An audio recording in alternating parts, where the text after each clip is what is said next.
Bonjour à toutes et à tous et bienvenue pour cette vidéo faisant partie d'une série baptisée Une introduction détaillée à Azure Kubernetes Service. Cette vidéo est la première de la série. C'est la vidéo qui va me permettre finalement d'introduire assez simplement ce qu'est Azure Kubernetes Service, voir un petit peu comment se positionne ce service par rapport aux autres, comment est faite en gros l'intégration avec le reste d'Azure, en gros comment est le modèle de facturation et quel est l'outillage à utiliser en conjonction avec ce service.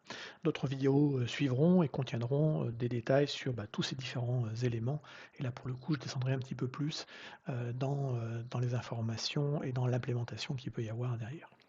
Donc avant de commencer, c'est bien de savoir déjà ce que c'est que ce service, à quoi il sert. Et donc ça va être tout l'objectif ici. Donc première chose, qu'est-ce que c'est? Alors c'est un peu écrit dans le nom.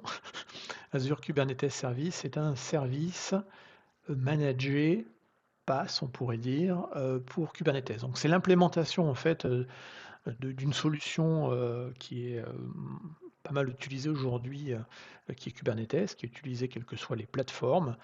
Kubernetes a été créé par les équipes de Google, a été open sourcé en 2015 et est arrivé à un moment, finalement où, les containers, sous leur format Docker à l'origine, hem, commençaient à être vraiment utilisés, mais il restait, la problématique de l'usage à l'échelle. C'est-à-dire comment en gros, gérer, des applications en production avec, des problématiques de montée en charge, avec des problématiques de résilience et de haute disponibilité et globalement pour simplifier, comment orchestrer finalement, tous ces containers à l'échelle. Et ça pour le coup effectivement, à l'époque, il n'y avait pas des tonnes de solutions, pour, gérer cette problématique-là. Basiquement, il y avait, Docker Swarm, il y avait, DCOS, fait par Mesosphère, il y avait, du coup Kubernetes et si je dis pas de bêtises, à cette époque, il y avait également, notamment, Nomad chez HashiCorp.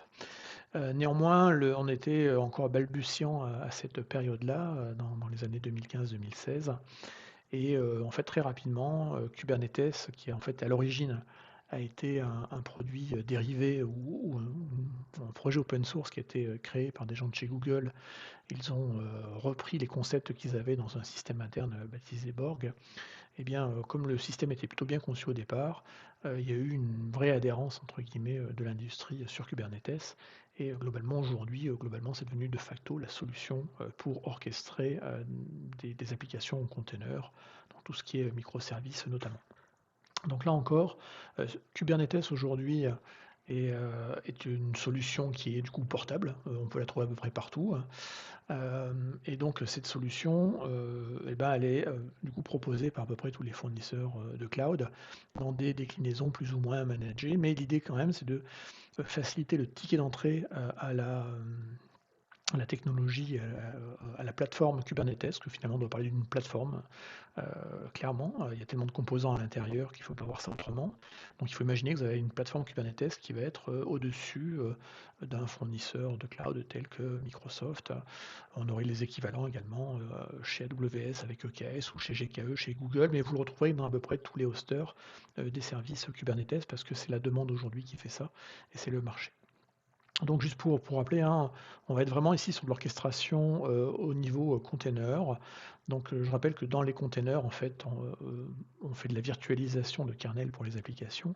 On leur fait croire qu'elles ont leur kernel bien à elles et qu'elles sont isolées du reste, alors qu'en fait, tout est mutualisé. Donc par rapport au monde des machines virtuelles, globalement, il y a une optimisation en termes de ressources, plus tout un paquet de choses qui sont intéressantes quand on va commencer à coupler à ça avec de l'orchestration. Donc un cluster Kubernetes, globalement, il est composé, donc c'est un ensemble de machines physiques ou virtuelles. Dans le cadre d'Azure, on parlera donc de machines virtuelles. Et donc il va y avoir deux grands composants qui vont, deux grands composants qui vont, enfin, deux types de machines virtuelles, hein, dans le cas d'Azure, qui vont pouvoir être présents dans ce cluster. On a les masternodes, donc les nœuds qui pilotent finalement le reste du cluster. Donc c'est eux qui vont recevoir les ordres, par exemple des administrateurs, et qui ensuite vont envoyer ça et orchestrer le déploiement des ordres demandés, en tout cas sur l'ensemble des nœuds du cluster. Et le deuxième type de nœud, c'est ce qu'on appelle les workers, c'est là où vraiment où vont tourner les applicatifs en mode container. Alors pour le coup, master ou worker, dans le cadre d'AKS, eh ben, le manage service, j'aime toujours le mettre avec un guillemet ici, simplement parce que la partie vraiment managée, c'est-à-dire maintenue en conditions opérationnelles par les équipes de Microsoft, c'est le centre de pilotage, ce sont les masters en fait. Donc heu, voilà, égale les masternodes, hein, même si techniquement ce ne sont pas forcément des machines virtuelles derrière. L'ensemble du centre de pilotage du cluster, lui, effectivement, il est maintenu en conditions opérationnelles par Microsoft.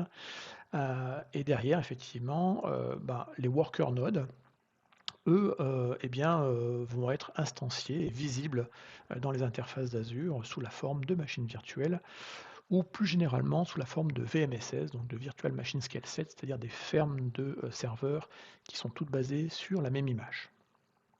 Voilà, en résumé, c'est ça Kubernetes. Donc les bénéfices, j'aurais pu rajouter effectivement les bénéfices ici. Et ben, les bénéfices, c'est que c'est très simple à déployer finalement, un cluster Kubernetes dans Azure. Il n'y a pas besoin d'être un expert du monde Linux et de savoir quels composants installer dans quel ordre, comment joindre des membres à un cluster.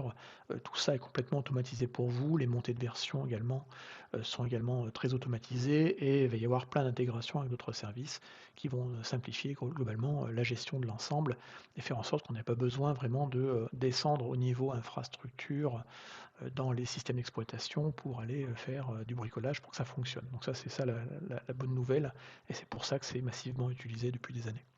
Alors, on utilise du coup un AKS pour faire tourner des applicatifs, idéalement des applicatifs conçus pour être conteneurisés, parce que ce sera des containers qui vont tourner à la fin. Et ces applications sont généralement des applications assez, on va dire, modernes, voire des applications en microservices, où effectivement, à la place d'avoir un gros monolithe, on va avoir découpé finalement l'applicatif en domaines fonctionnels et en composants qui seront indépendants dans leur gestion, indépendants dans leur montée de version et indépendants dans leur scaling également. Alors il existe d'autres alternatives, d'autres moyens d'instancier des containers dans Azure. Ces alternatives sont les suivantes. Donc on peut avoir de l'Azure Container Instance. Donc ça, c'est un service très simple dans Azure qui basiquement est un service managé là encore, où Microsoft en gros met à disposition une infrastructure de containerisation, de porte-container. Et en gros, on vient avec son application et on la fait directement démarrer sur l'Azure Container Instance. Il n'y a pas vraiment d'intelligence derrière Azure Container Instance. On vous dit bien, d'ailleurs dans la documentation, que c'est le moyen le plus simple pour packager et déployer une application cloud, et que c'est la version la plus rapide et la plus simple. Par contre, derrière, effectivement, il n'y a pas vraiment de notion d'orchestration. C'est vraiment fait pour des tâches qui sont des tâches alors simples, de l'automatisation ou des jobs.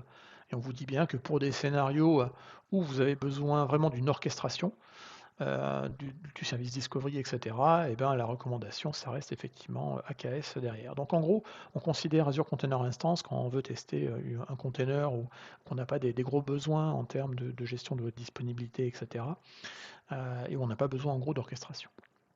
Azure Container Apps est un service qui est assez récent et qui, lui, est en mode vraiment serverless, dans le sens où on vous masque en fait toute la complexité de l'infrastructure. Alors c'est masqué partiellement dans Kubernetes au niveau du contrôle plane, et dans Azure Container Apps, basiquement, on vous masque complètement la notion de cluster ou la gestion plutôt d'un cluster. Les montées de version, etc., tout ça, vous l'oubliez, même si en arrière-plan, derrière Azure Container App, on va avoir quand même un cluster Kubernetes, mais en fait, vous n'allez pas le voir. D'ailleurs, vous n'allez même pas interagir avec l'API de Kubernetes. Là, vous allez vraiment parler un langage des objets entre guillemets faits pour Container App, et la mécanique sous-jacente qui est donc gérée et maintenue en conditions opérationnelles. C'est bien du Kubernetes, mais c'est fait par Microsoft. Donc en gros, là, c'est vraiment, vous voulez avoir les bénéfices entre guillemets d'un Kubernetes sans en avoir vraiment la gestion ou en mode administration, on va dire, voilà. Autre option, on a également Azure Red Hat OpenShift. Alors là, pour le coup, il y a encore du Kubernetes là-dedans. C'est un produit qui est un service qui est proposé, qui est coproposé avec Red Hat. Au passage, on assure un support commun à Microsoft sur OpenShift avec des équipes Microsoft et des équipes Red Hat rassemblées. Et ça déploie donc du coup la solution complète OpenShift. Donc OpenShift, c'est un packaging de plein de composants qui font à la fin une plateforme, là encore. La plateforme était juste un peu plus packagée, notamment pour des développeurs, parce qu'elle va intégrer l'orchestrateur qui sera Kubernetes, elle va intégrer des mécanismes de réseau pour le load balancing et le filtrage des communications avec des ingress, notamment du HAProxy. Ça intègre des solutions de pipeline de CI/CD, des portails libre-service avec des catalogues pour les développeurs. Donc c'est un peu plus évolué, c'est utilisable dans à peu près toutes les plateformes, également sur site.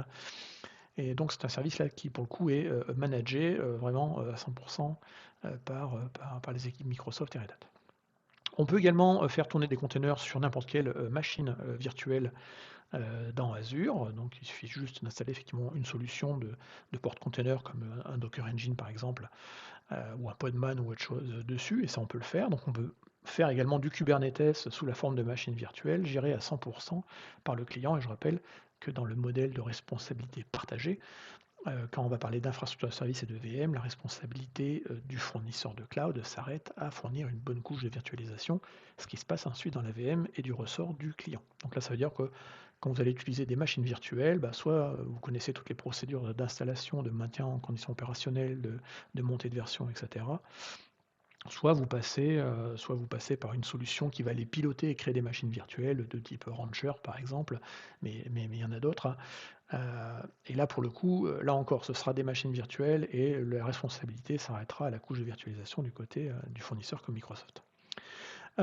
Alternative également, si on a des applications en container, mais qu'on n'a pas besoin d'une orchestration trop évoluée, ou de service discovery, Azure App Services, qui est pour le coup un service assez historique d'Azure, c'est également faire exécuter des applications en container. Là encore, c'est pour des applications qui sont plutôt un peu monolithiques, assez simples. Si vous voulez vraiment pas voir Kubernetes, le mieux c'est de faire du container apps. Mais sinon, pour Kubernetes, on va continuer. Il y a pas mal de choses qui sont à faire et c'est plutôt assez intéressant. Alors l'intégration est ultra forte. Donc on a le service qui fait tourner donc un cluster Kubernetes dans Azure. Et derrière, en fait, la beauté de la chose, c'est surtout l'intégration avec d'autres services. C'est-à-dire qu'un cluster en tant que tel, c'est qu'une unité d'exécution, mais il n'y a pas grand-chose de plus derrière et on va avoir besoin d'autre chose quand on va le faire fonctionner. Donc on va avoir besoin, bien entendu, de supervision, d'observabilité. Donc là, ce sera toute la famille, entre guillemets, qui est derrière le terme Azure Monitor. Donc on va parler ici effectivement de gestion des logs, de l'infrastructure du cluster, mais également des applications. On va parler de la métrologie, on va parler des traces également. Pour derrière assurer une certaine gouvernance, une cohésion, si on a plusieurs clusters dans l'organisation, on va pouvoir s'appuyer sur des services d'Azure qui sont généralistes, qui s'appellent Azure Policy. Toute la gestion des secrets et des certificats se feront là encore au travers d'une intégration avec Azure Key Vault. En termes de réseau, on le verra dans les vidéos, mais il y a beaucoup de composants réseau qui peuvent être utilisés avec un cluster Kubernetes. Donc il y en a certains qui sont obligatoires, comme un load balancer par exemple avec des adresses IP bien entendu. Mais après on peut avoir des NAT Gateway, on peut avoir de l'Azure Firewall, on peut avoir de l'Application Gateway, on peut avoir du Traffic Manager. Il y a plein de services qui vont être utilisables. Et donc l'intégration de Kubernetes bénéficie de tout ça. Si on a des applicatifs de type stateful, c'est-à-dire dans lequel on va avoir de la donnée persistante, on va pouvoir également s'appuyer sur Azure Storage, après en différentes déclinaisons. Ça pourra être effectivement des filers, ça peut être du stockage de type bloc, avec de l'Azure Disk, ça pourrait être du stockage de type blob également, ou ça peut passer par des solutions co-créées avec des partenaires comme Azure NetApp par exemple. Quand on va instancier des containers dans un cluster Kubernetes, ces containers en fait sont juste l'instanciation d'images qui sont stockées dans des dépôts d'artefacts. Et en l'occurrence, on en a un managé qui s'appelle Azure Container Registry. Là encore, qui dit persistance du stockage, dit en général backup. Donc on a une intégration avec Azure Backup, une intégration également avec Azure ML. Et je rappelle que quand on fait du machine learning, quand on développe des nouveaux modèles, en général, on doit les entraîner. Les phases d'entraînement peuvent être faites sur des clusters AKS, de la même façon qu'une fois qu'un modèle est prêt et qu'on veut l'instancier, AKS est un bon endroit où instancier des modèles pour la partie inférence. Donc là, c'était les services d'Azure. La liste n'est pas forcément exhaustive, mais c'est les principaux qu'on va utiliser. Et puis, on a également une intégration avec d'autres services de Microsoft. Donc, on n'est pas limité à l'intégration juste avec purement ce qui se passe dans un abonnement Azure, mais vous aurez bien entendu une intégration avec Microsoft Entra ID, qui, je le rappelle, est le nouveau nom depuis 2023 d'Active Directory. Donc toute la partie gestion des identités, qui servira notamment pour le Role-Based and Access Control, pourra s'appuyer sur Entra ID. Azure DevOps ou GitHub sont les deux plateformes dans lesquelles on va avoir effectivement les repos de code ou les repos de manifeste dans le cas de Kubernetes, ou les repos de package de type Helm par exemple. Et toute l'intégration avec de l'automatisation et des chaînes de pipeline de CI/CD pourront être utilisées. Et donc les deux plateformes ici fonctionnent très bien, sont très bien intégrées avec AKS.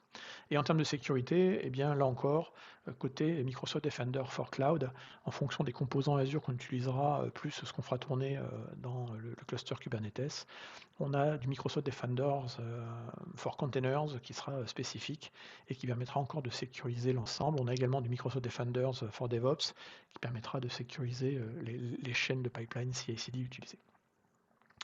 En termes d'outils de management et de services de management, les outils sont les outils classiques qu'on peut avoir dans le monde Azure. Donc on va pouvoir effectivement faire beaucoup d'opérations depuis le portail.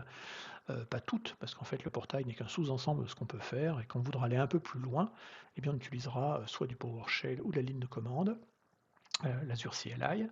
On pourra également faire du déploiement au travers de code d'infrastructure as code, donc du code de type Azure Resource Manager, Bicep, Terraform ou Ansible.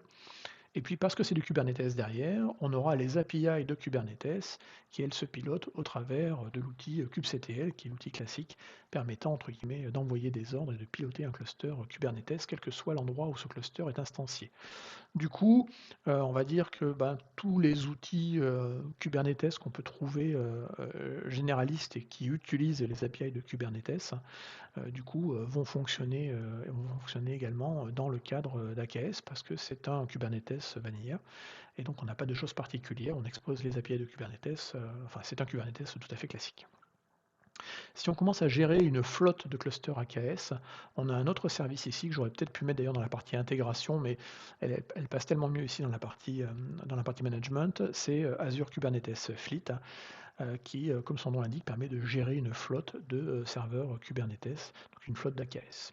Et puis dans les outils, dans Kubernetes, on va faire beaucoup de choses dans des fichiers déclaratifs de type YAML. Et donc c'est intéressant d'avoir un Visual Studio Code avec les bonnes extensions. Donc il y a des extensions pour AKS ou pour Kubernetes fournies par Microsoft qui vont permettre directement depuis l'IDE de simplifier l'intégration et le test et le déploiement dans les clusters Kubernetes. Dernière chose sur cette rapide overview de Kubernetes, c'est combien ça coûte. Donc le modèle de pricing, en fait, où la facture se décompose de la manière suivante, pour être plus précis. On va payer ou pas le control plane, donc on le verra dans les vidéos suivantes, mais en gros il existe une version gratuite et une version payante du control plane, coût qui est relativement faible. Ensuite on va payer pour la puissance qui sera exécutée dans ce cluster, c'est-à-dire en gros le nombre de VM et le prix dépendra de la taille des VM qui sera derrière également. Plus la VM est puissante, plus elle coûtera cher. Il y aura des composants réseau à payer, donc le minimum du minimum, c'est qu'on aura effectivement du load balancer. Donc il y a forcément un load balancer avec un cluster Kubernetes, donc on va dire load balancer. Il y aura une IP publique si vous avez des IP publiques, voilà. Et puis après, les autres components, voilà.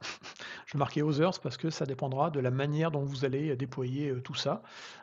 Si vous choisissez d'utiliser un application gateway, ça aura le coût du service application gateway. Si vous utilisez un Azure Firewall, pareil. Si vous faites l'interconnexion avec votre environnement à demeure, vous payerez bien entendu la connectivité, soit VPN site à site, soit ExpressRoute. Voilà.